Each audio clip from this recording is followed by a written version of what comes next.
Have you ever looked at a huge beachfront mansion or a massive downtown skyscraper and wondered who actually figures out what that's worth?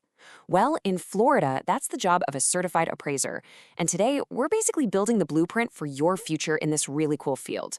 We're going to look at the two main ways you can get certified in the Sunshine State so you can figure out which path is the perfect one for you. So let's picture this. On one hand, you've got a cozy little bungalow in Tampa.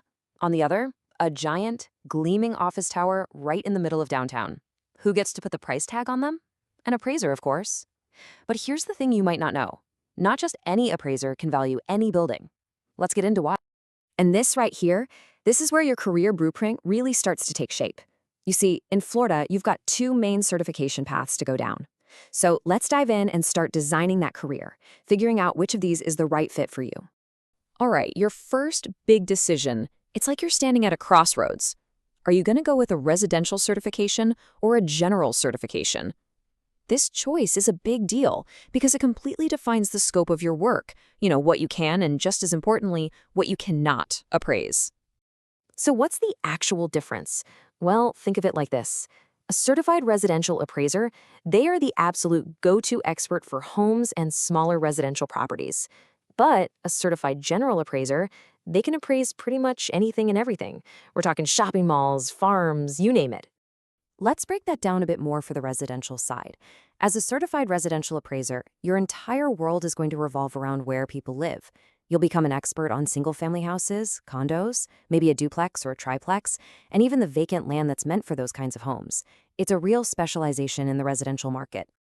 Okay, now let's talk about the certified general path. This is a whole different ballgame. A general appraiser gets to play in a much, much bigger sandbox.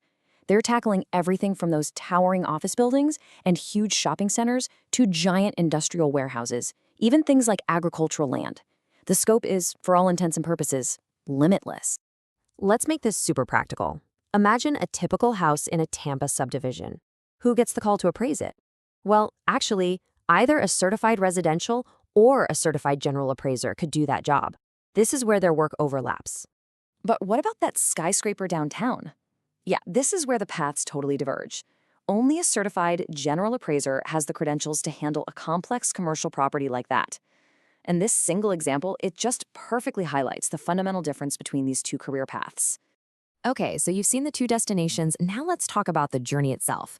What does it actually take to get certified as an appraiser here in Florida? We're going to dig into the nitty-gritty of the education and the experience you're going to need. For the certified residential path, your journey kicks off with 200 hours of qualifying education. These are the state-approved courses that are going to build your fundamental knowledge, really focusing in on how to value residential properties. But if you're aiming for that general license, well, you're going to have to level up. The certified general path requires a bigger time commitment, a full 300 hours of qualifying education. That's 100 extra hours you'll need to really master all the complexities of commercial real estate and everything else. And it's not just about the course hours, it's also about your college degree. To get a certified residential license, you'll need at least an associate's degree. But to go for the certified general path, you have to have a bachelor's degree. That's a pretty significant step up in the formal education requirement. Next up, let's talk about getting your hands dirty with real-world experience. To become a certified residential appraiser, you've got to log a minimum of 2,500 hours of actual appraisal work, and that has to be spread out over at least 2 years. Think 2,500 hours is a lot? Well, the certified general path really ups the ante.